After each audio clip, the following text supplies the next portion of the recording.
Dito guys, kwento ko lang yung palaro namin nung reunion. Ito yung may ping pong ball tapos lagayan ng itlog. Masaya rin tong laro na to eh. Dito pinaliwanag ko yung mechanics ng game. Isang tira lang. Pumasok ko hindi, ikot ulit kayo. Hanggang hindi nakakasampu, hindi pa natatapos. Dito may puso. Dito yung sa lalaki, dito yung sa babae. Bawal magkapalit. Magyari, tumira ka, pumasok dito. Tawag yun, dapat dito lang. Nung alam na nila yung gagawin, nagsimula na kami maglaro. Sa umpisa, okay pa, smooth pa yung nangyayari. Wala pa nagaganap na dayaan. Talagang sinusunod pa nila yung mechanics na isang tira lang bawat isang player. Hindi pwede yung sabay-sabay. Dito nga lamang na yung mga tita ko sa score. Kaya medyo struggle na rin yung mga lalaki.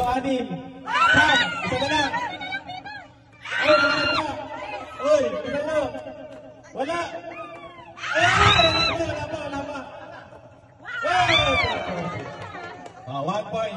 At doon nga nanalo ang mga kababaihan. Dito ka nagtatawanan kami dahil imbis na tapos na daw yung laro, medyo pinahaba pa namin.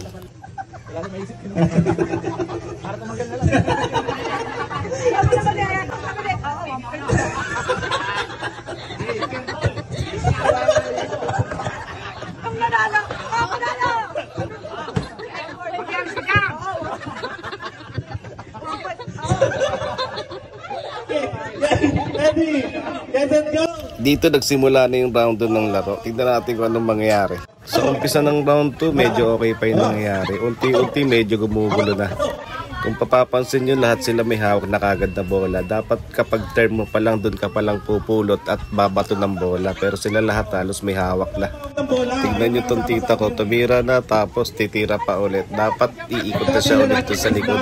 Tapos dun naman sa side na kalalaki yung tito ko, hindi pa naman yung tumira na kagad siya. Inunahan niya kung dapat natitira. Kaya nanalo yung mga lalaki kasi halos sabay-sabay na silang tumitira. Dahil all one ng score, meron pa ulit isang laban. Pang tiebreaker namin. Dito na talaga magiging mas magulo. Lalo na dun sa team ng mga lalaki. Ready, get set, go!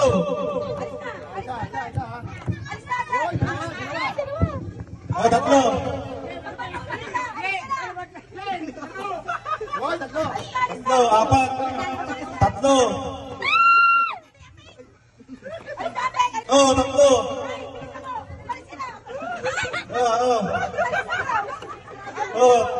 Lima, anim. Ayan na, sabay-sabay na sila.